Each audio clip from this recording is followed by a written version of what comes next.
Afternoon, everybody. I'd like to call to order the Thursday, December 19th, 2019 Watertown City Plan Commission meeting. Take a roll call. Dargis Johnson. Here. Ford. Here. Dolly. Here. Oletsky. Present. Hanson, Kays, Brink, Culhane, and Steiner absent. We have a quorum. First item on the agenda is invitation for public comment participants submittal. So if you have something you want to speak on in the public at the end of the meeting today, we'll have 5 minutes if you want to come up and sign up. If it's something not on the agenda. I don't think we have a sign-up sheet, but I don't. You don't have one, Brandy? Well, noted. Move on to item 2 is the approval of the agenda. I need a motion and a second. I'm going to make a change. We're going to pull the minutes for the November 21st and the December 5th meetings for revisions. Okay. Any additional changes? Take a motion. I'll move. A motion to approve by Ford, Second. second by Dargis Johnson. All in favor? Aye. Opposed? Motion passes. Moving on to then item 5 on the agenda is the approval of the Watertown Plan Commission Board of Adjustment 2020 meeting schedule. So everybody had a chance to review those dates. These are set to align with the dates that we choose for City Council. Yes. Correct. Yep. You'll see they are, like, the city council meeting dates are on that sheet as well, so. No they all changes from correlate. what we've done in past years as far as the cadence. As far as the what? Cadence, the frequency, No, the it's dates the first and and times. third week of each month.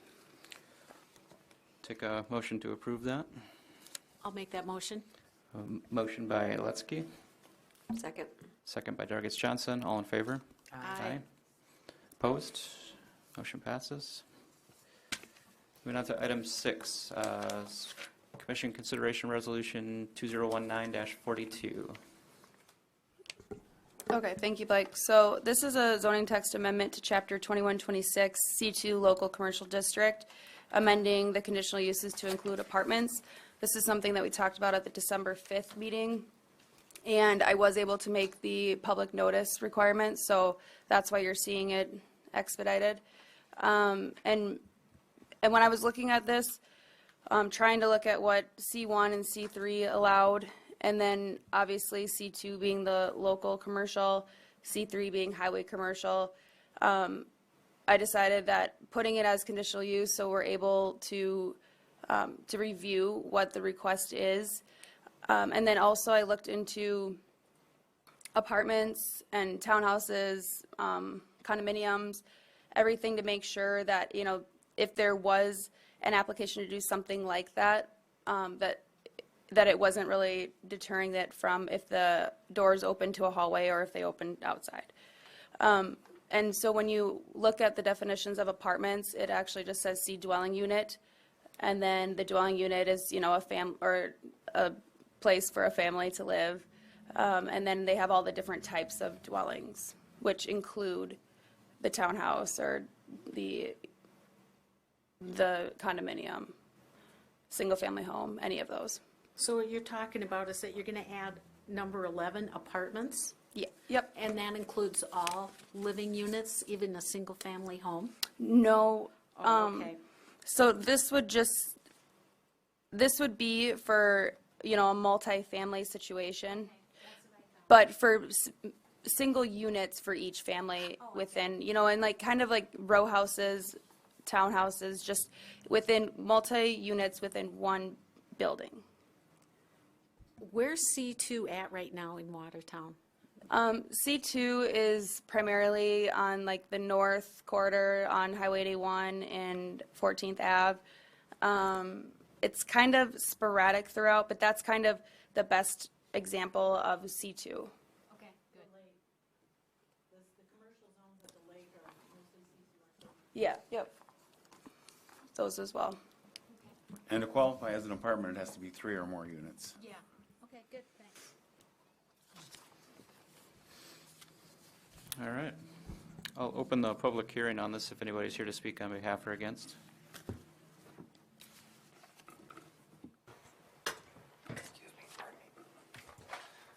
Mike Lawrence, represent myself. I have a short presentation, should only be about an hour. But no. This is something that most communities do have, is the C2, or is the commercial above, residential above commercial. You see it, driving through Brookings, you see it more and more everywhere. We don't have a mixed-use district, and it's something that I know that staff and everybody is trying to come up with. It's been something that we were working on it when I was on the Planning Commission as well. But this allows, a site-by-site addition to that, and you still get vetted through all of your boards as well, or the Board of Adjustments to get that thing through. I just feel like until we get that mixed use, this is a good way to accomplish the same goal. Thank you, Mr. Lawrence. Any questions for Mr. Lawrence? Anybody else to speak on behalf? Close the public hearing. Yeah, just to echo my personal thoughts, I guess, on the matter. I've long been a supporter of mixed use in commercial environments. This is something that, again, a lot of other communities are doing. I travel a fair amount and have seen some of the work that these communities have done on developing these mixed use neighborhoods. And they really lead to some cool things where you've got more of the neighborhood community feel, improved walkability, improved access to commercial and retail. Things like the downtown that we're actively trying to revitalize. Those buildings were all originally built with this exact use in mind for commercial on the main floor and apartments above. And it's really cool when communities do embrace this and get that kind of development going. I agree with you. I'm wondering if it needs to be spelled out a little more clearly here. I liked what Mike said, residential above commercial. Right now in conditional uses, car wash is standalone, hotel is standalone, restaurant is standalone, and it says apartments. It doesn't say apartments residential above commercial. It just simply says apartments. And I wonder if we need to clarify that and perhaps put something about mixed use in the commercial. I mean, in the purpose statement up here, that's what our goal is now with these changes, to let people know that's a target now for this particular district. Maybe I can speak to that as well. One thing that if you have a large C2 parcel, and let's say you have a business or a mini mall over here and you have a mini mall over here, it doesn't make sense to throw an R3 in the middle of it. And actually, as a community, we don't do that. We don't spot zone. But the C2, by definition, is for the neighborhood. To have neighborhood commercial around neighborhood property, I don't think is an intrusion. If you had a mini mall and an apartment and then a mini mall, or a office building, apartment and a mini mall, but you wouldn't be able to, we wouldn't recommend putting R3 in the middle of two C2s, you know what I mean? So I think that'd be the only time that you would see something like that, or yeah, that's probably the only time I could think of something like that. But that was just it opens up the exposures that are for C2 to include R3, which R3 is actually a less intrusive zone than C2. Diana, to your, oh, go ahead, Ken. Well, does that definition define what it is by apartment? Does this mean it's a standalone unit, or it can be It above says residential? it says C dwelling unit. And so why I put it just as apartment is because you can put them on top of commercial buildings. You could potentially have a situation where it made sense to have, like if you wanted to put apartments on the ground floor, say you wanted to put them in the back. We have stipulations like that in the C1, but I thought instead of really getting complicated with it, to just put it down there if we're okay with it being there, and then see what the application would be. Yeah, and it is a conditional use, so no matter what you're bringing here, it is vetted through this, but it just opens up development. Yeah, I don't think we need to be so stringent upon the exact configuration of how they would do it. As long as it's a conditional use, we would get to review each of the applications. It's more about whether or not it's appropriate to have mixed use or the potential for mixed use on the properties. And looking at some of the other conditional uses that we have in here, you know, things like hotels and motels that have a lot higher density and occupancy than a dwelling unit would potentially have. From a conditional use standpoint, though, we would get to review each of those applications. You also have larger parcels potentially that can be subdivided and used in multiple different ways, right? So you could have a conditional use that only covered a portion of the property, and that's something that can be spelled out as part of the conditional use process.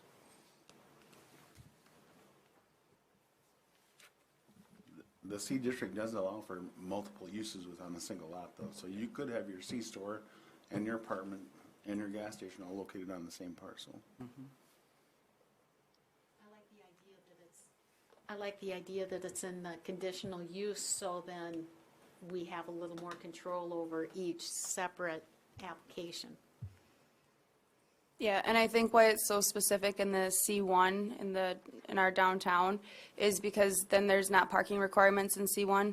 So that's another thing too that you can review to make sure that there's, and we would do that too as staff, but those are just things you can look at as far as screening and parking requirements and everything like that.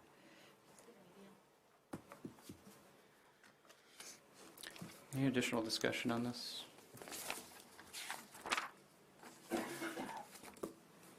we'll go ahead and take a vote. We need I'll make a motion a to approve. motion to approve by Aletsky. Need a second on that? Second. Second by Dargis Johnson. Go ahead and take a roll call vote, please. Aletsky. Yes. Switch it up for you, Rhonda. Dolly. Yes? Ford. Yes. Dargis Johnson. Yes. Motion passes 4-0.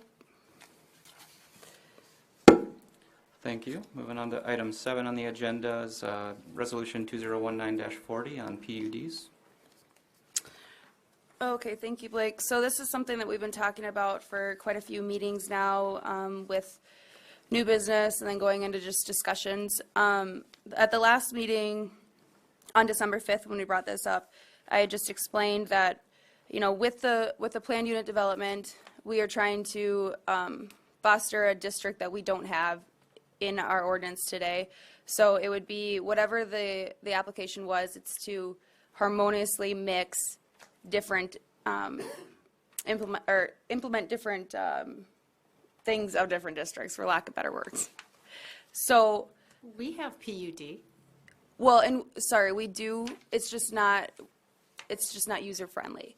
So, and so that's why we don't see many of those applications, which is what prompted us to look into this and see what we could do to make it more developmentally friendly. And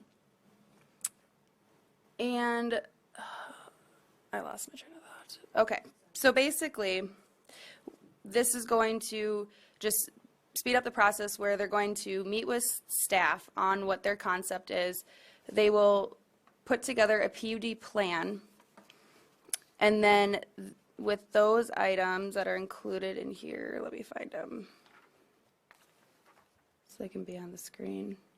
So then 1 through 6 is what they would present to the Plan Commission with a rezone application.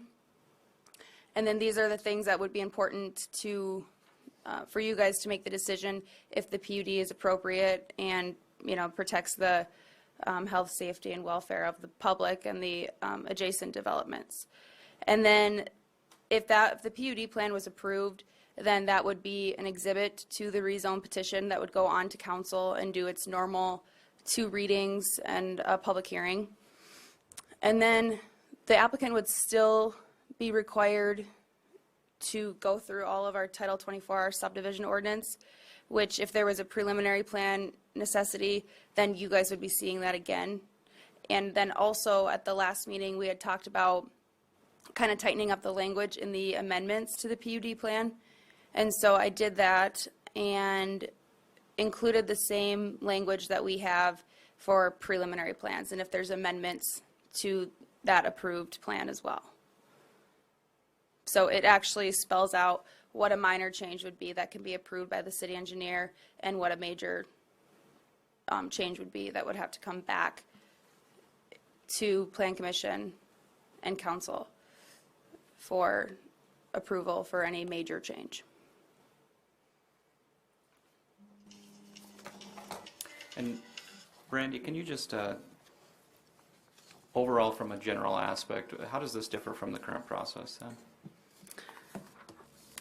Okay, so you'll see on there, it's all redlined of what what used to exist and then what exists today.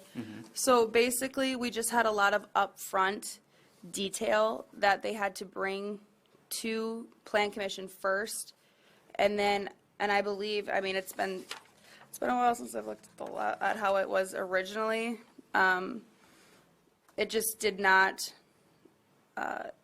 it was a lot of upfront cost and time for a developer that didn't know if it was even going to be approved. And they were looking at very detailed things that should be more so in the subdivision ordinance, and that would be reviewed during the preliminary plan phase. So it was more so just taking that out and obviously still having them present the necessary information for you guys to make the decision, but to leave the more technical engineering details and analysis up to the staff. And so part of the front steps that they're going to take then is it's more of an interactive working session in which they're working towards the general outline of the plan and the overall nature of the development versus having to have everything completely done before they even start the process. Yeah. Yep. And that is the main focus on trying to foster development and make this a little more applicable. Do you think you'll see more PUD zoning in new not in new subdivisions? Or what's the goal? Not necessarily, but this is just to have this tool in place where it is usable for somebody that has something that our ordinance doesn't spell out.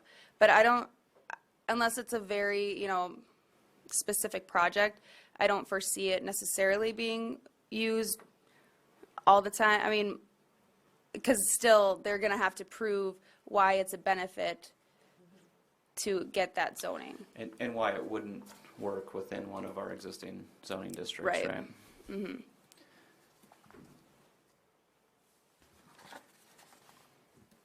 So this is just to catch things that don't fit anywhere else. Yep.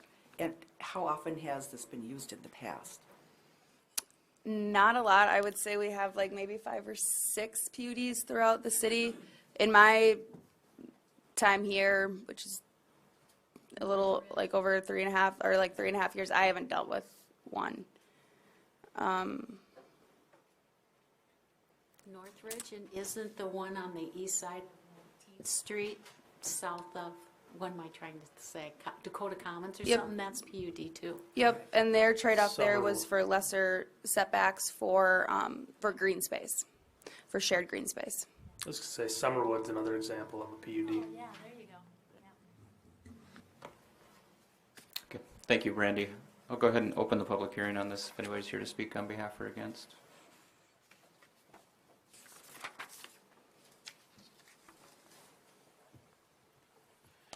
Well, my name is Bob Drake. I guess when we looked at this PUD and we've looked at a number of plans for doing things, if you go down to Sioux Falls, they've got 3 different PUD plans that you can go for different types. You go to Fargo, they've got a real broad program. This is another tool that I look at when even for developing Stony Point, that it allows you to, the plans can get rather complex. This allows you a little latitude to be able to, the ground isn't quite square like your buildings are square, and it allows you a little bit more latitude to get things done. So where we're looking at putting in a marina, putting in the condominiums, this type of thing, there'll be some commercial mixed with retail, and there'll be with residential, and then you've got, it's just the combination of all of that gets too complex to fit in one zone, and this would be an opportunity, even though it's, like I said, it would be a long process getting it through, but for us, I guess that's what we're looking at. But thank you. Thank you.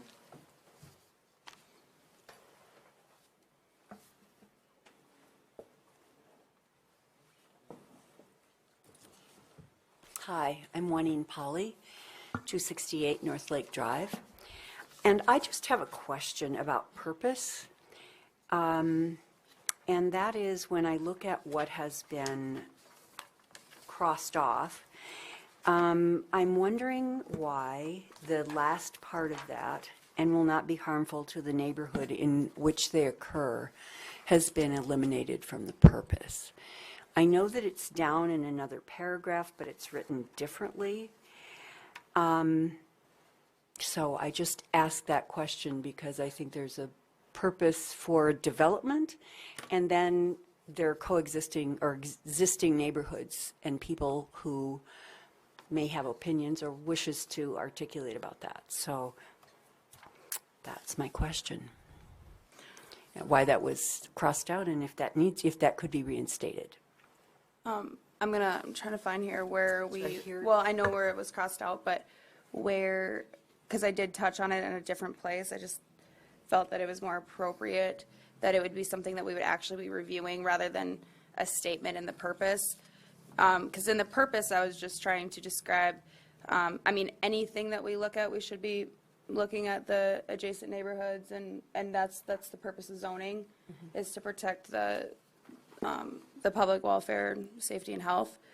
So I just felt that it just was better fitting wherever I put it, if I can find it. Application modifications, the last sentence in the black writing. Oh, yeah, there you go. Thank you.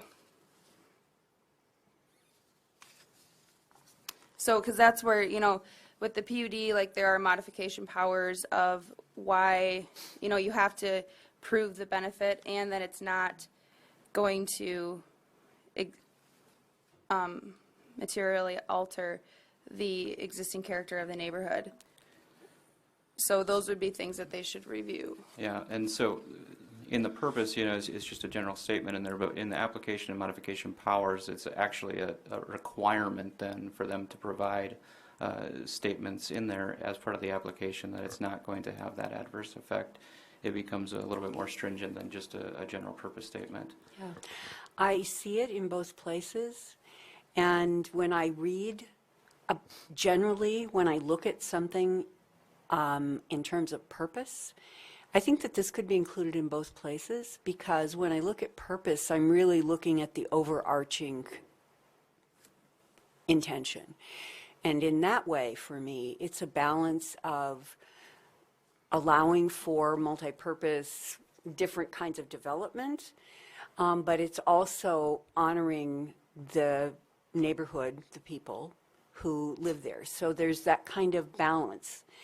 What you talked about, Brandy, in terms of what you should always be doing with safety, welfare, et cetera, would not be something that when you said that, it was like, oh, nice, but it's not something I know as a citizen.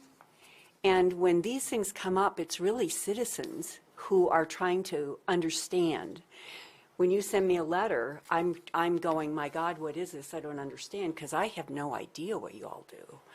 And so I was able to spend time following up. But I also had worked in government, had a lot of respect for government, have a lot of respect for government, and knew that there were ways to do that. I find that's not so true with a lot of my neighbors that I talk to, a lot of people just trying to understand what's going on. So I think being clear in the purpose in terms of balance is just something I'd like you to consider. That's a fair point. Okay, thank you. Thank you. I could look back to at like the beginning of Title 21, because I would imagine that it's an we touch on it overarching the purpose of zoning. Otherwise, I would say that it almost should be added to every district if we add it to this one. Yeah, I think to Brandy's point, and to Juanita's for that matter, yes, do we want to be clear and respectful of what the purpose of each of these sections are? Absolutely. And if we can do something better to clarify that the best we can to the general public and the users of these ordinances, then staff's completely in favor of that.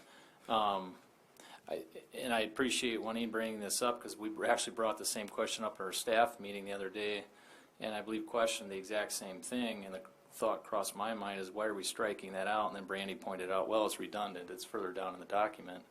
So I think the inverse part of that conversation is we as a government agency are always looking to eliminate redundancies and eliminate duplicate information. And But on the flip side, we do want to make sure it's clear. So there's that fine line to balance and make sure that it's clear, but yet not redundant. So I think that's where Brandy landed, where she did with the information. Mike Lawrence.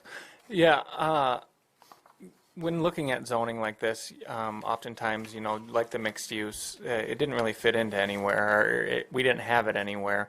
As zoning develops, you need a PUD to get ahead of the curve. If somebody comes in and does something like Dakota Commons, which is it's a beautiful neighborhood that has a walking trail in the back versus sidewalks on the front. I mean, which is different, but it still serves the same purpose. I think that, Stony Point is going to be one of those things too. I think some of the other PUDs in town, PUDs in many communities are used quite often for things that don't fit inside that box. But I do like what the changes that were made as far as getting with the staff, coming up with the concept, running it by people before you put a whole bunch of money into engineering, and then coming up here with hydrology and or plans, fully engineered plans, and then saying, I mean, I've always had the belief that we have a city engineer for a reason. He should be looking at that, I sat on this board and I was looking at hydrology reports, and I graduated from the College of Engineering and I didn't know how to read those things, so I mean, that's one of those things where I believe that, as a city engineer, we have to rely on them for the meat, and then for the concept, it's here, does this make sense? Does this check the boxes? Yes, this isn't something we thought of. Is it intrusive? Like Juanine says, a lot of these are going to go into places where there already are people. So it does need to come through this board and get vetted. And I think that's more of the purpose of this board, is to vet those types of things. And then the engineering should probably most likely be left up to the engineer. So I think that's that the process that they're running. You're going to get a lot more people who have different ideas that aren't per se wrong. I mean, if you look at our number of zones that we have as a community, we have 3 residential zones. I think Brookings has 9 or 11, so yeah. So, I mean, we just don't have all the tools that are available that they do. I know that staff and everybody's working on getting some more, but I look at those as steps. And if you only have 3 steps, it's really hard to get to the next one. And if you can put in another level of I believe that Paul Fick is a PUD up there. I mean, it's a good neighborhood. There's a lot of houses in there, and it serves the purpose. So I mean, just because it doesn't completely fit in our ordinance, I think the PUD, as long as it's a tool that doesn't cost a lot to get into, but still covers the same basis, you still have the engineering, it just at a place where it's more comfortable. And I think that's what this does. I love the way that it sets it up with staff beforehand, it sets up with you guys beforehand, goes through all that things, and then you go to the engineering of it.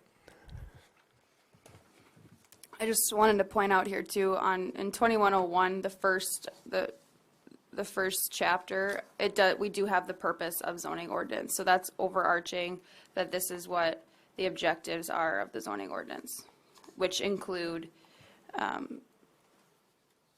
foster harmonious, convenient, workable relationships among land uses, to ensure that public and private lands ultimately are used for the purposes which are most appropriate.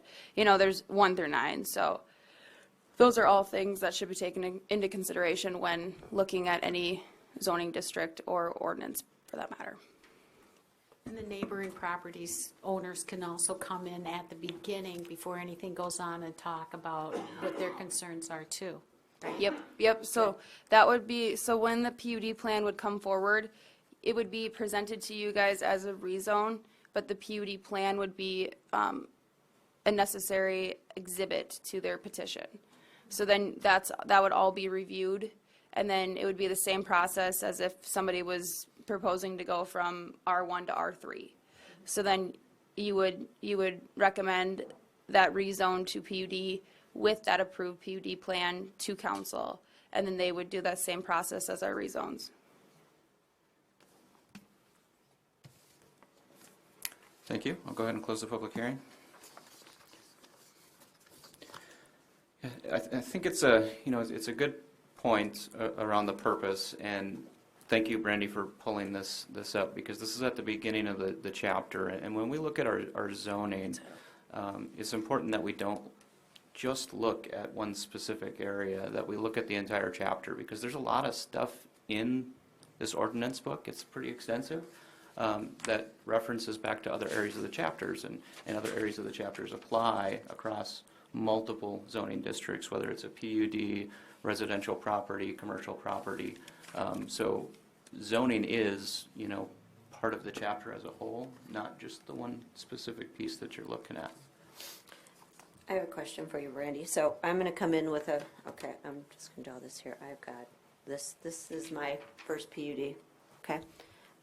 Is that, okay, and then as we're talking and I come before the board and I get that okayed, and I go back home, and then I decide to do this, do I have to go back in front of the board when I added more? Any change? No change? No, so then those are actually spelled out. I'll pull that up. So for the amendments, so a major change, so minor changes shall include a change in local street pattern, street name, lot lines, development phases, subdivision name, right-of-way easement, or right-of-way width easements, or lot and block numbers. And then major changes include major street plan, drainage way, detention pond locations, other public open space locations, or perimeter boundaries. And uses would not? Yeah, that's a good point. Of adding that, because the things that you need to show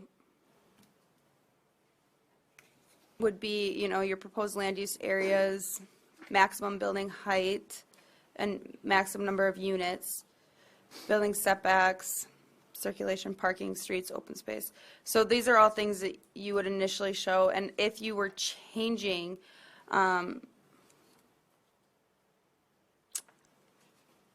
if that would fall under perimeter boundaries, I think obviously it needs to probably be more clear. It means that I'm questioning it. The only reason I ask that is because, if I come and, for the sake of saying a campsite, and then all of a sudden I change that,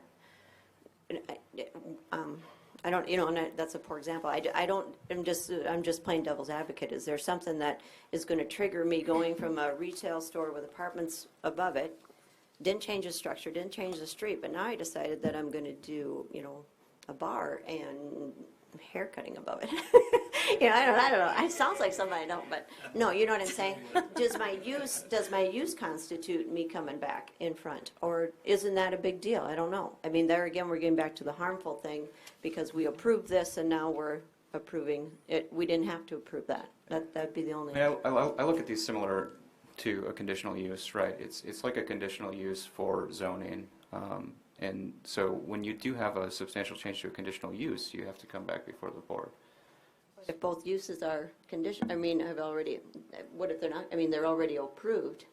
I'm just saying. They're conditional uses. Yeah, I'm just playing devil's advocate. Is there something we're just maybe not seeing? I think I'm saying I'm agreeing with you that if the use changes, the board should weigh in on that. Just like a conditional use. If you get a conditional use for a specific use, and you change that, it's got to come I back. think it's not spelled out in here, is it? No, it's not. That, I agree. I think that's something that if you're going to change the use of something, that we should add that to the definition or to the major changes. You don't want something that you can bring in and then all of a sudden, here you go, watch this. So yeah, and maybe that's something that in the old PUD that wasn't spelled out very well either. But some of the things that were wrong with the old PUD was, if you did a structural change inside your building, didn't change the outside, you want to do a remodel of a condo that's inside of a building, you had to come back in front of a board to change the insides of an apartment, where this kind of goes around that. So I agree that was that's a good catch and that's a good add to this. Most of the other things that are listed under the minor, I would agree are minor. The phases in which we're doing the development when the overall is approved is minor. The street names, how you're doing the exact division of the lot lines, the patterns. I do question the right-of-way widths and the easements. As minor? Why would that be a minor change? Maybe for city engineering staff to weigh in on. And Go ahead, because we have design standards, so most likely that Heath wouldn't make that change. But if it was appropriate, then that he could make that call independently, or within, staff review. And to your point, Mr. Chairman, I too, I'm glad we're having this discussion, because this list, for one, it looks like a definitive list, and I know there's going to be things that come up that aren't on this list, and we're going to be stuck discerning, okay, is that a minor or major change? For two, there are things on this list that I agree, should that be up to the city engineer or the engineering office to waive what was approved on a PUD when it comes to street widths? Yeah, I think the answer to that is within reason, yes. But if we're already approving a minimum street width through the PUD, through this board, I don't think it would be my place or the engineering office's place to allow something even narrower yet or more compromising, I guess I would say. So it kind of depends on the scenario and whether it would be compromising or not, and that becomes very subjective for us to discern when we get that put in front of us. Yeah, So and I tend to agree with you in your mindset there of whether that should be listed as a minor. That's kind of where my head was at too, particularly if you're making a change that puts it out of alignment with one of the existing zoning districts. Since that is one of the considerations that we would look at the beginning of the process with the PUD when we're going through the approval. If it were to change to a smaller road width, for instance, it seems like that's something substantial enough that the board should take a look at it when it's a consideration of the original approval. Maybe just by adding the word on that with the right-of-way width increase. If they're going to increase it, certainly we wouldn't care if they increased it, but decrease we would. So if you just added the word increase, then you wouldn't need to come in front of us again, because we'd all be, fine with that, more than likely. I don't know that they would want to increase, but, that would certainly define it. On-street parking, if people don't want that. It's a That would be the little, web. True. Not everybody likes that. so, and then in the major changes, it says a change in the major street plan. So those would already be called out, like if it was going to be a collector or a local street, and then what the right-of-way width would be. So it's also a little, it's arbitrary because it's like, which way would you take, which would you say it was impacting the right-of-way width, which, yes, it would be, but would it also be impacting the major street plan? Most likely. So do the right-of-way width increase? Well, but I guess to Bonnie's point, maybe people aren't going to, if they're widening it to put parking on there and Chip Yeah. doesn't want that, or I guess you'd be in on those meetings, we wouldn't, public wouldn't be though. I mean, I don't know, I guess there's always a flip side to everything, but. I mean, those are the kind of things that often get a lot of attention, when we're talking through these plans, and that's one of the major considerations. From my personal preference, I'd just as soon see that considered as a major change and go through the review process. Yeah. In the easements also? Yeah, Both of those. the right away in the easements. Easements. That could get a little, because if there's an unnecessary easement shown and say they change, like where utilities is gonna run their water main just through construction phase, then that could be pretty cumbersome to have them come back to change an easement, because you can vacate easements administratively already. Another factor with some of the easements, the final determination of their size and location, it does depend on some of that final engineering that was referenced earlier, which will come later. For instance, if we put on the PUD a detention pond drainage easement, and that pond is then found to be sized differently from the subsequent hydraulic report and technical analysis, is it then necessary for the applicant to come back to amend those easements because of the final engineering design? Those are things we want to contemplate and keep in mind too when it comes to And easements. it might just be something that we want to clarify the language a little bit further, so easements, not in line with the original design standards or in relation to the final utilities plan related to the PUD. Just a blanket statement of easements it just doesn't sit well with me, personally. Yeah, and to echo those concerns, there is a public process that's required to vacate easements. Easements that have not been used yet, there's a different consideration. Easements and rights of way that haven't been in use, but there is a public process required to vacate public easements. In relation to both these items, right-of-way and easements, you know, we could look at how we're doing our formal plats versus our admin plats. Administrative plats, I cannot execute an admin plat if there's a change in right-of-way.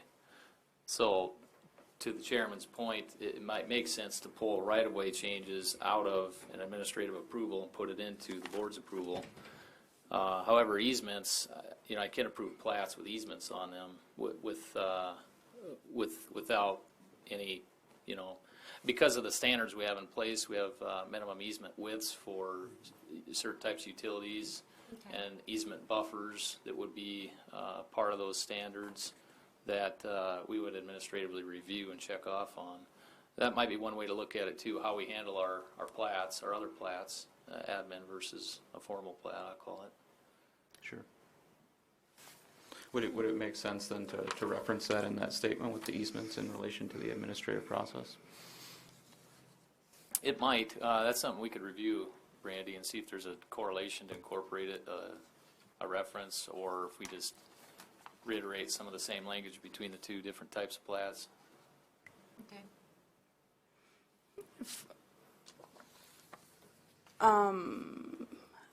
Hold on, so between administrative and plats that come before the governing body, and clarifying the language there? Because if there, I mean, the only thing, as long as everything else is being met, a plat could be administratively platted if it were dedicating, if it was showing easements, but it couldn't if it was showing right-of-way. So I think that it would be fine to leave easements as a minor change and right-of-way as a major change. I guess I was thinking just more reference to the administrative process for the easements and the requirements there as a reference. That's elsewhere in Chapter 21 language. Yeah, but that, like, I mean, it really depends on how much cross-referencing we want to do, because easements are already a part of Title 24, which would get it, which is separate of Title 21. Yeah, I mean, it comes back to that discussion about redundancy in the code. I mean, it is nice from a user standpoint, somebody that's not living in the code, you know, all day, every day, to have those kind of directional references so they know where else to look in the code. So I see benefits in both, you know, cleaning it up and simplifying it, but also in maintaining those references. Especially in, you know, modern electronic forms where you can click a link and move to another section. Other things that I think that we should add to, so if we were, with the motion, that if we can amend, you know, like this language, and then so if we would add right-of-way width, land use, and then structure, densities, let me see here, I didn't write it down yet. Maximum building height and densities would be major. Yeah.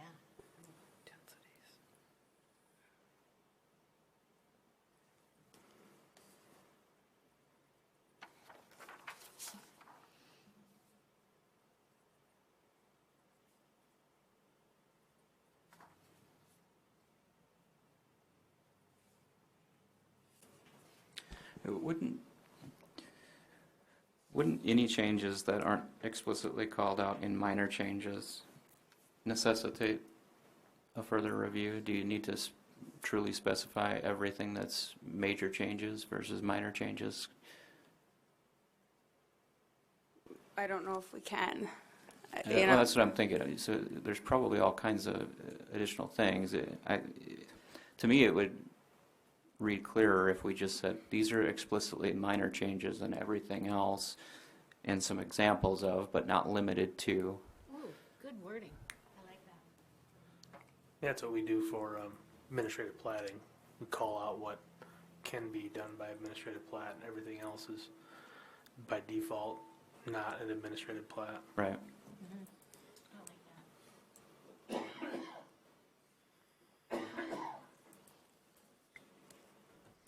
I think that would avoid some confusion. Then you've got the explicit ones that are minor. You can give examples of things that would be a major, but it's not limited to those. And anything that doesn't fall on the minor list. I mean, we could just, with major, we could just put et cetera. Yeah. Yeah. Well, like Blake just said, a few examples and then et cetera. Something like Yes. that, yeah. Or like, I mean, I think that we could expand the list to include specifics that we've talked about that we know would be an issue. So to move right away down, have land use, max building height and densities, et cetera.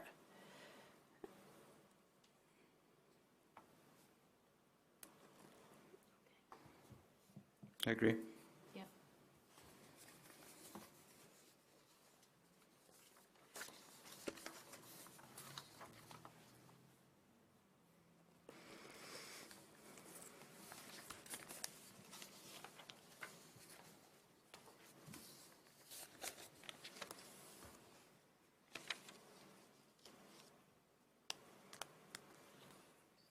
Is there any additional discussion on this?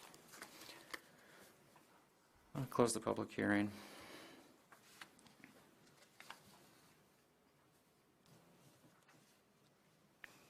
To take action on this, we'll need a motion from the board.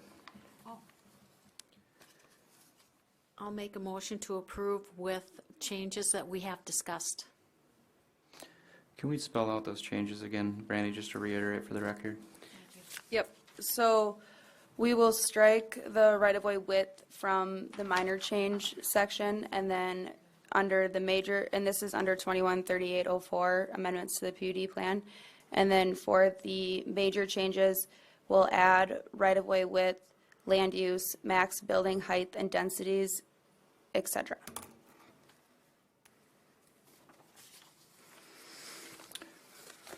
I have a motion for an amended resolution. Second. A second.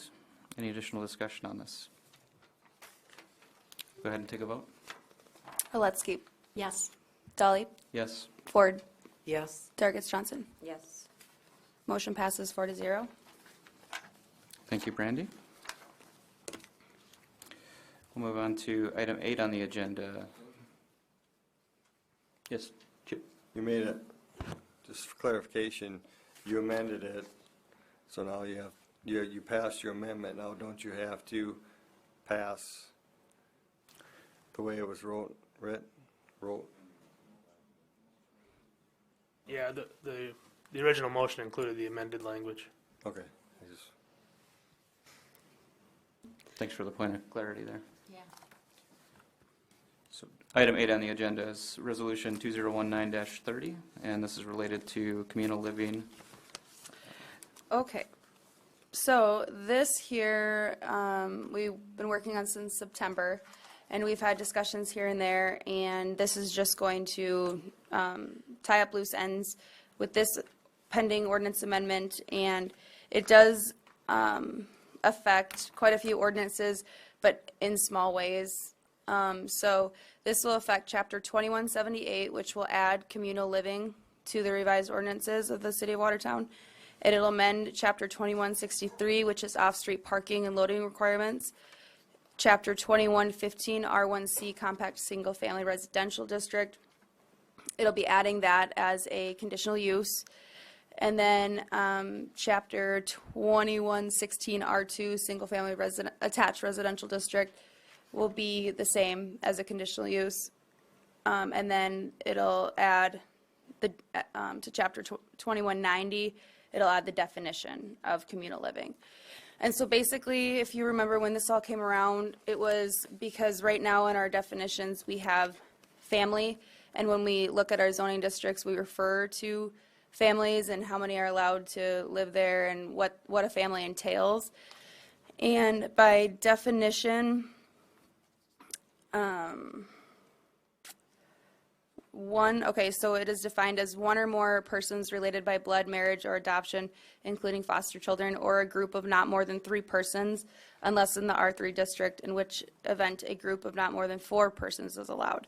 Some or all of whom are not related by blood, marriage, or adoption, living together and maintaining a common dwelling unit. Sororities, fraternities, or other similar group dwellings are not included in this definition. So when we also reference sororities and fraternities, we didn't have a definition for it. So I also added a definition for that. And then added it also to the R2 as a conditional use, just for in some circumstance that we would have one of those situations. So then we have design standards or limitations on communal living, and that is added to chapter 2178. This is a new chapter and have enough area. And so that's where too, it'll limit where this can happen. But if you have the situation where you can make it happen and you want to do that, then we feel that it would still protect the neighborhood.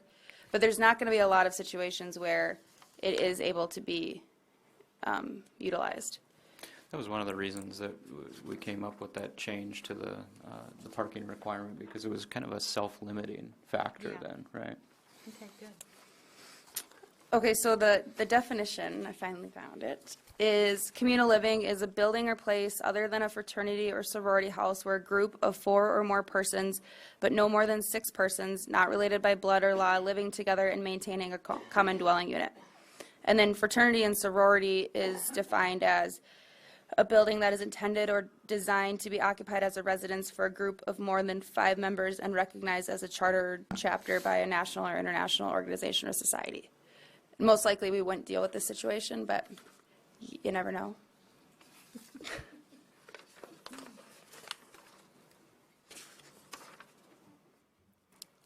We just doing this on our own, or did we have a request to look at this? There was a request, and then we begged the question of, like how could we accommodate something like this? Because if they can meet these things that would be intrusive to an existing neighborhood, then why not have it as a conditional use? Because so you can have 3 unrelated people right now in any neighborhood, 4 if you're in R3. And then, so now this will add it to, as a conditional use, to R1C, R2, and R3, because anything that you have in R2, you can have in R3.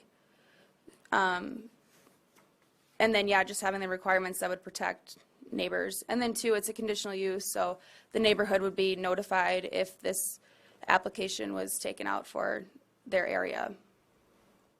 And if they had concerns other than what we already have as limitations. So hopefully most of their concerns are addressed, because if they can't meet these, then they can't even apply. Or they can, and you guys would be able to have something to stand on to say these aren't met, so. What about someone that has like an Airbnb? And as you know, on Airbnbs, you might get 3 or 4 families that go and rent a property for like a week or a weekend or a couple of weeks or something like that. Would that be considered communal living then? No, because they wouldn't be maintaining the dwelling unit. It wouldn't be owner occupied. We need to address that as well. But I think this wouldn't qualify. I think the closest thing we have in ordinance right now would be bed and breakfast. But then you'd have to be there. Yeah, more and more communities are having to grapple with that issue of those temporary residences and Airbnb and. The off-street parking and the boats, and it Yeah. really makes the homeowners happy.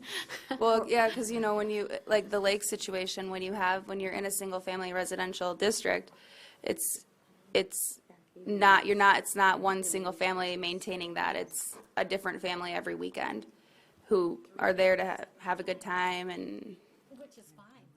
yeah, we want that, but just for their protections too. I do know the state has an issue with this also, because it's transient use, compared to the communal living, and they're trying to get a handle on how to regulate this, and, you know, there's safety issues, be it life safety issues for transient use.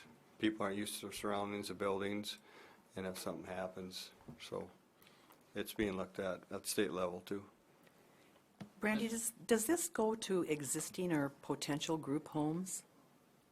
This would be for anything after this is implemented. I mean, existing homes, if they can meet this, then they could get the conditional use. But they would have to apply for it.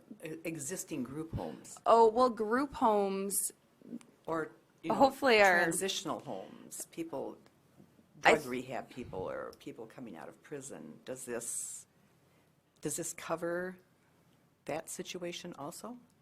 Are those defined separately in the ordinance somewhere, Brandy? Yeah. yeah, and Well, like our believe- group homes along First Avenue North on the east side, those are group homes, and what's that, like 6 adults and maybe 4, you know, employees? Yeah, I in think each we one have of a them? separate definition for It- those. it I've is seen that, separately too. defined. So it would be a supervised living or counseling arrangement in a family home context, providing for the 24-hour care of children or adults. Okay, thank you. How are we going to police this? Most likely it'll be complaint-based, and then we'll be able, you know, so say even right now with like area kids, if there's a lot of on-street parking that's being taken up, or people are just noticing extra traffic, or they're noticing 6 different adults coming in and out of the house, then it would be, complaint-based. It's And the then at same- least now same we have process something in the that we book. police our existing ordinances with. So now we'll have something to actually fall Just back give them a on. call, and they'll drive by and say, oh, look what we noticed. Then we'll have to get some DNA tests to make sure there's no blood relation. I'll go ahead and open the public hearing on this if there's anybody here to speak on behalf or against. Seeing none, I'll close the public hearing.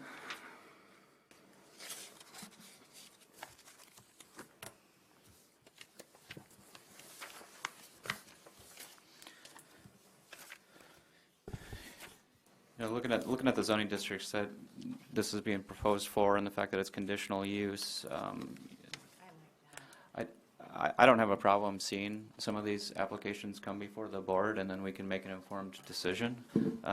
I'd much rather see something and know about it than for it to just happen and nobody knows about it. So hopefully this would encourage some of the potentially existing uses like this to follow the letter of the law.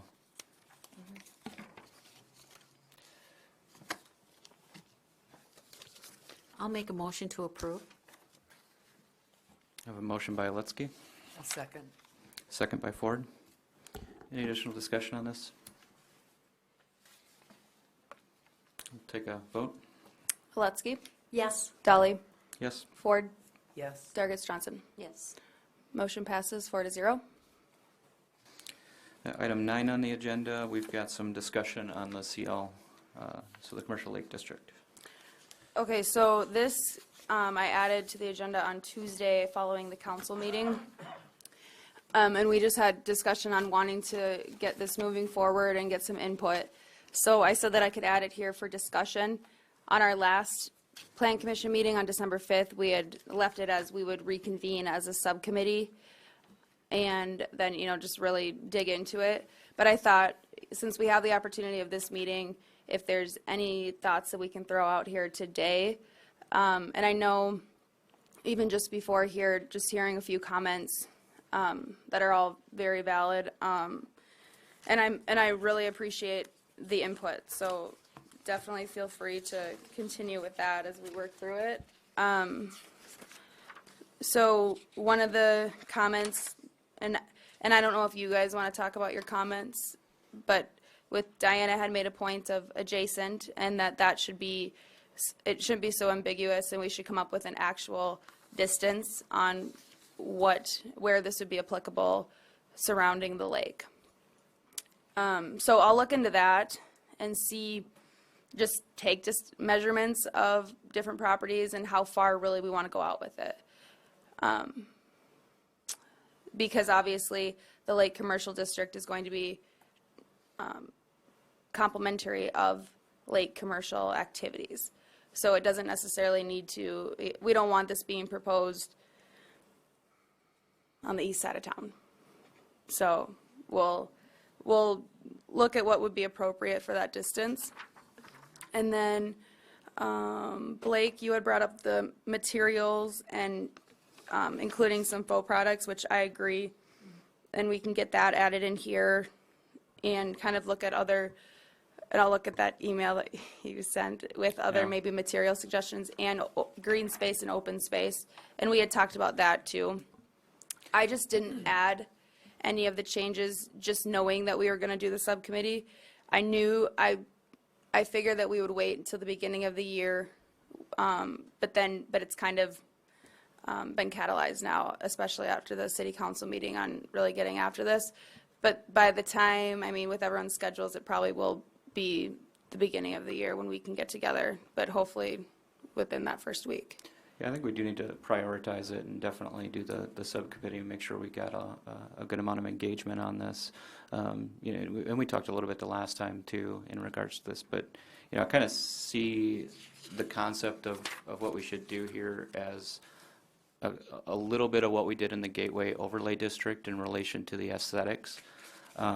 So it may not have exactly the same language as the overlay district, but some of those things in relation to the green space, the buffer zones, the natural landscaping, so greenery, tree counts, natural screening buffers, and then specifically some language in there I'd like to see that encourages lower density applications.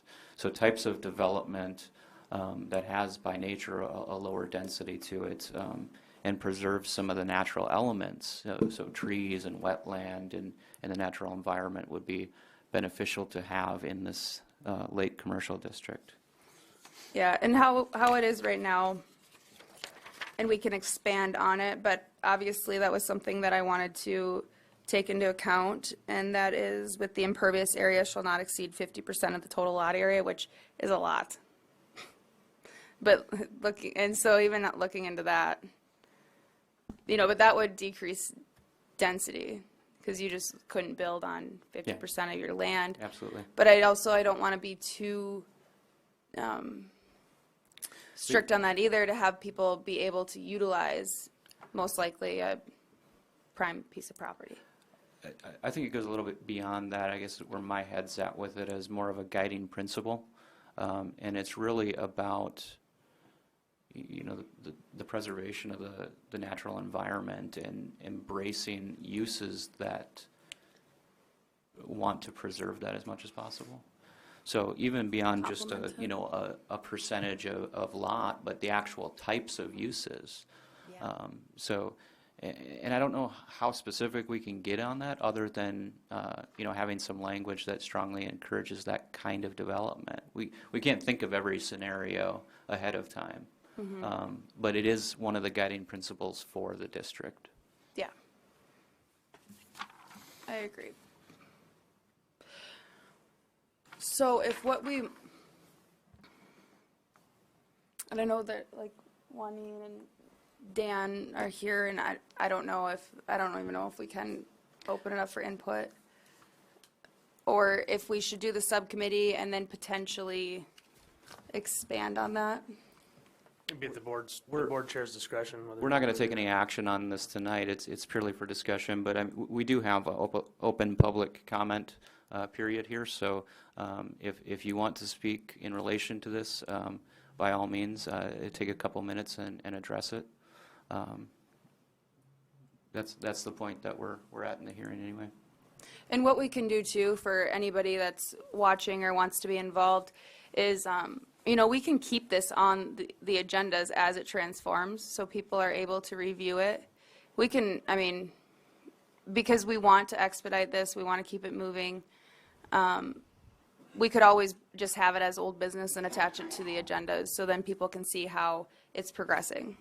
And then definitely feel free to contact me too on any input, like, you know, my email. on the Okay, website. Your email's on the website. Yeah. bhanton@watertownsd.us. Any additional comments from the board? Bonnie's volunteering too. Yeah. That's my kind of jam, man. Yes, Mr. Albertson. Dan Albertson, I'm impressed with the fact that this is coming before us because I think it is an issue at the lake right now. We've had a couple of instances where things are that have been added, the C3, and I think this would have been a lot clearer for the council because we really struggled with it as to whether C3 was the right thing to put into the residential area. And I think this puts some specific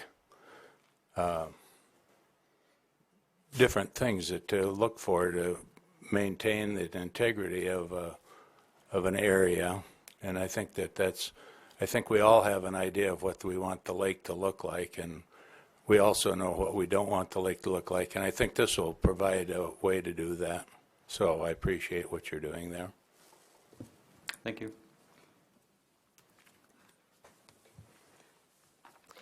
The storage in the storage shops, I would like to see those move down, Brandy, like I said earlier, so. Yeah, yep, and so that's where too, I think that'll be good discussion, and, For that subcommittee that's going to work on that, I just. Yeah. yeah, good for the record, because that was, I forgot to mention Rhonda's. Okay. Hi, Juanine Polly again. Oops. Thank you, Juanine Polly. I think you also talked about automobile parking lots moving down last time. I don't know if it was decided, but that was certainly part of the discussion. I just wanted to thank you for including all the things that you were talking about, Mr. Chair, because I think those are, when I read through this, that's what I was looking for. The kinds of comment that you were making about the aesthetics of the place for everybody when they come to use the lake, when they're driving around the lake. And so I look forward to seeing information about green spaces and open spaces. Thank you for your comments. Thank you. Yeah, one of the things that we need to do in this, and we've got to strike a little bit of a balance here, but development's going to happen. We've all got to realize that our neighboring property that may be sitting completely undeveloped now in a natural state, while beautiful, those property owners also have a right to develop. And what we've got to do with our zoning districts and our zoning laws is to try to strike a balance of what's appropriate for the area without stifling their ability to develop to some extent. So that's why it's important that we have the correct language in here and we're addressing the needs of the community. Yes, definitely, and that's where too, it'll be more harmonious, so, development shouldn't be as difficult too, because the property owners, if something's being proposed, they should feel comfortable with that they're protected and that something's not going to, change how their property has existed. Well, substantially change. Good. Any additional comments on that? Mr. Chair? Yes. Just for clarity moving forward again, because this is time sensitive, Brandy, do we have a committee list yet, or did I miss that part of the discussion? You do know who was on that committee? Yeah, Okay. so that was at the December 5th, then we had, it was Dolly, Ford, Kays, and Stein was an alternate. Okay, great. I just wanted to make sure we had that leaving this meeting so we know how to move forward and keep the progression rolling. And Bonnie did offer to be an alternate as well. So. Okay, awesome, sounds good, thank you. I would just add one thing. Resorts, I see you have 3 question marks behind it, so just don't forget to take those out. But second, if resorts stay in there, make sure that's defined. Yeah, and There's that's, definition. because it has 3 question marks, because it is very questionable if we even want to go there at this time, because we met extensively at the beginning of 2018. It's already been that long ago. So but that's kind of, we'd have to add that to the ordinance as a separate chapter, have the limitations and design standards as well. But that one's pretty complicated, where if we're doing, the resorts could potentially take care of the VRBO situation. Resorts are such a significant development to the point where it can be difficult to just call something a resort and then define it in Yeah. a sentence or two. Well, And I think that's part of this, concept of a PUD, where you can have a more extensive development, right? Where you can really look at the entire development and what the conditions related to that should be and how we should approach it. Yeah. You're looking at the project more holistically, right? Yeah, and that's a good point, because when we were doing the resorts, we were going to implement that before, as a conditional use in the R1, before we had a commercial lake district, or a lake commercial district. So now that we'll have this in place, we have PUD, we have options where we might be able to strike that all together. And then potentially I could look into how other communities are handling VRBOs. And it's always a discussion, even at like planners conference and everything, but it's just kind of, I don't think anybody's really came up with a foolproof way yet. But I can look into that. Okay. Well, certainly more work to come on this. Very much appreciate the community's engagement on this particular topic. I know everybody is eager to see something that works for the lake and is, going to actively embrace that, significant community asset, right, that belongs to all of us. Yes. Thank you.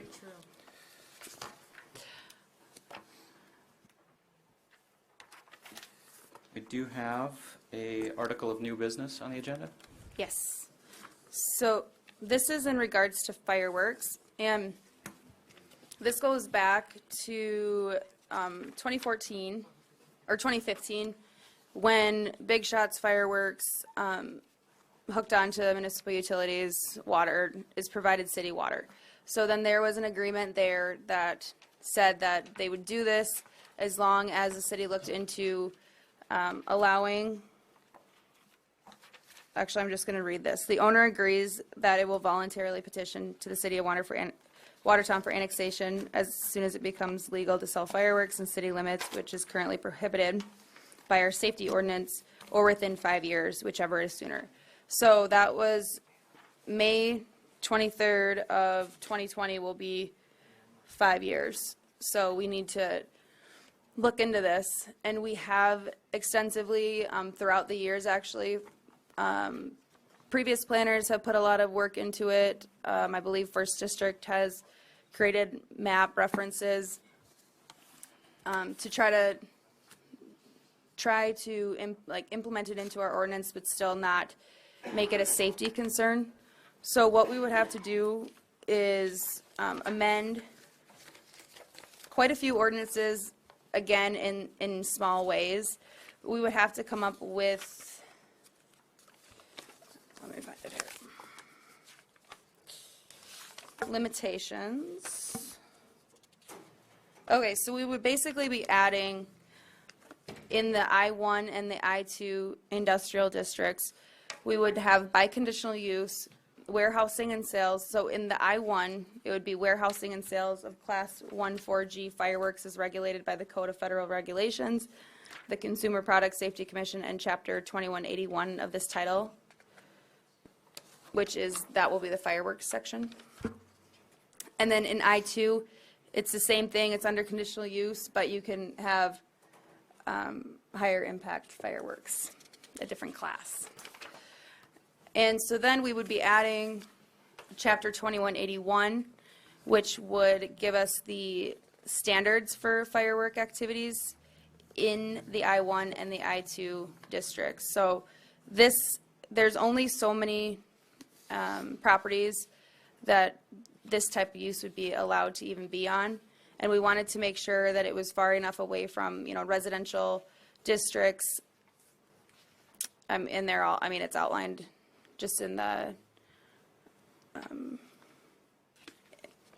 attachment there.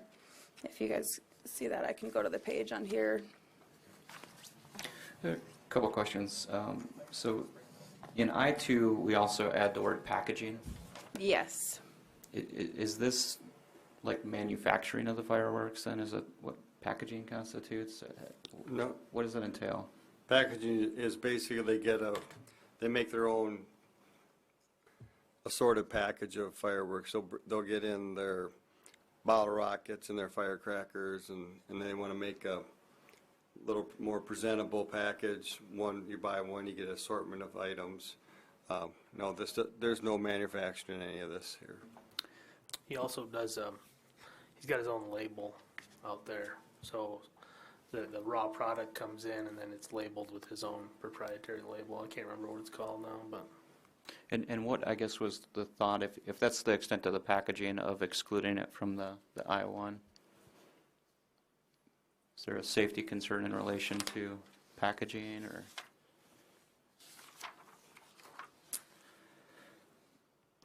That Chip? Yeah, it was just more you know, when you're handling a product, you know, it's substantially safe, but when you're repackaging, moving things, that the opportunity for things to get broke open, you know, it's- Compounding risk? Yes, we've vetted this quite heavily as a staff and reviewed it, and that's where we came up with, you know, this whole Yep. zoning change. And Thank you. we needed a purpose or in a place or a tool that it's legal, but also very hindering, as Yep. there's only certain locations, like Brandy mentioned, Yep. that they're even eligible to be at. And for marketing standpoint, there's some that they would never pick anyway, so. And a big limiting factor there, right, is the proximity within half a mile to residential or PUD zoned districts. That's part of what's driving that limited number of properties that would fit this criteria. Right. The question there is, what about residential properties that build after the fact within that half mile? Would they be excluded from that calculation if they wanted to, further develop their property? How would that work from a standpoint of, I know in some cases we've actually had language in there that specifically said that it excluded properties developed after the original.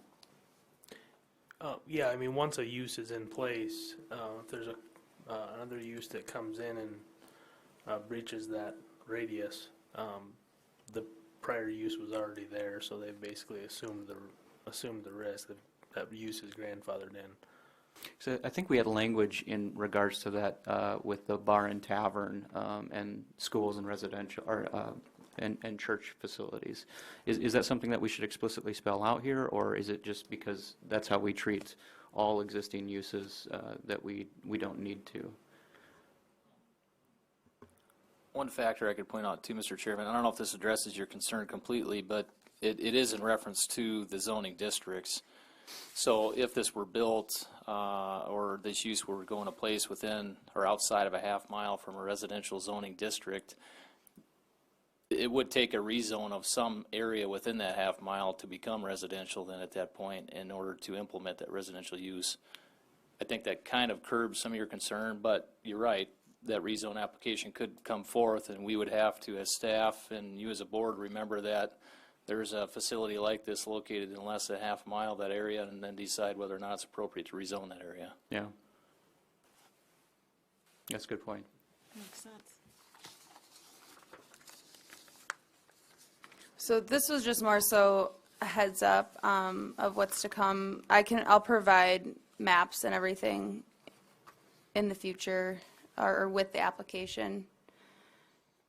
But I just more so wanted to get, if you guys were comfortable with it, to be brought forth. Because we have looked into it extensively. No, I think it's good. It's definitely something that we need to address this issue, and it has been around for a long time. I was on the board when we talked about this 5 years ago, and I remember, you know, all the conversations that we had. This looks like it's a really good approach, and I know you guys have had some very serious discussions and vetted this out. And then I'll just add too for the signage, and we talked about this at a previous plan commission meeting about a business that's commercial in nature but in the industrial zone. So what I did there is I added in the zoning districts chart in 218028 for all I's, all industrial zones, I put parentheses with the footnote K, and then that says warehousing, packaging, and sales of fireworks uses may use allowable C3 signage requirements. And I know we had talked about doing all commercial in nature businesses, but I think then more so they would be actually zoned commercial, where fireworks would also be zoned commercial if they didn't have the safety issues. Right, and this is the only zone in which we are allowing this particular commercial use because of the hazards. Yeah, because otherwise we would have everything be commercial. Yeah. So that's all with that. Good. So no action on this particular one tonight, but this will be coming forward on a upcoming agenda item then? Yes, if I can get it on the, what is it, January 6th meeting? Is council. So then the 9th. Ninth. Yeah, so we'll see this at the next plan commission meeting. What was the date of the agreement with Alma? May 23rd Of 2020. So then we'll get these amended, and then he'll still have to apply for annexation and zoning. And hopefully that's done by May. I haven't looked at the timeline, but yeah, it's kind of need to, not expedite it, but it just needs to be wrapped up finally. Sounds good. Any other new business? Mr. Chair, Yes. if I may, I just want to take a brief second and commend the staff on some of the recent work. If you look at the agenda tonight, we have 3 ordinance amendments before you. You've got 2 more proposed ones coming down the chutes. I think the last council meeting we acted on almost that same number, 3 to 5 different zoning amendments. So I just wanted to commend Brandy for her work on this, helping keep everything straight. She's got a lot going on, and she's doing a great job with that. I just wanted to commend her for her work tonight, and the rest of the staff that helped with reviewing these, such as Matt and Chip and Ken and his folks, because we've got a lot of improvements we're wanting to make, and we're trying to be sensitive to each and every one of them, and I think staff's doing a great job at helping prioritize and keep moving forward. Yeah, thank you for that. You're absolutely right. So, thank you to Brandy Thanks, Heath, and you everybody guys. on the staff. Yeah. We'll keep getting these things finished up. Yeah. I didn't get the priority list again like we did last year. I'll have to look at that and see where we got. I'm sure you're enjoying, kind of checking some of these boxes off your ever-increasing list, right? Yes. Yep. Getting them done, but getting them done right. All right. Any old business? I have none. No executive session? Nope. I'll take a motion to adjourn. Motion by Ford? I'll second that. Oh, Yeah, I thought you already came up, but if you get something else.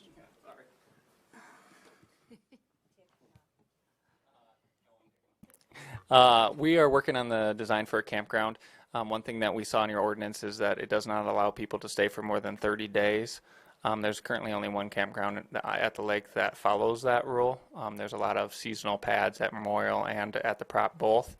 We were wondering if you guys can look into that. We would like to do a park model, maybe extend it to a time period of like April 1st to November 1st, or, so it doesn't become a yearly thing.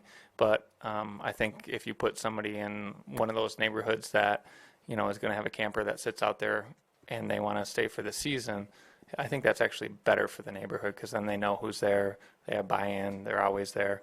But I noticed that's one thing that City Park does a good job of following, but the rest of them, they all have seasonal pads. So something you could look into, either enforce it or get rid of it. Yeah, I'd like to look at a few different areas of our campground code, actually. I was looking at it in relation to the state regulations for campgrounds too. So, South Dakota Parks, they have a pretty extensive regulation code, and I think there's some aspects of that that we could embrace from a community perspective as well. Certainly something that we can start discussions. Yeah. Perfect.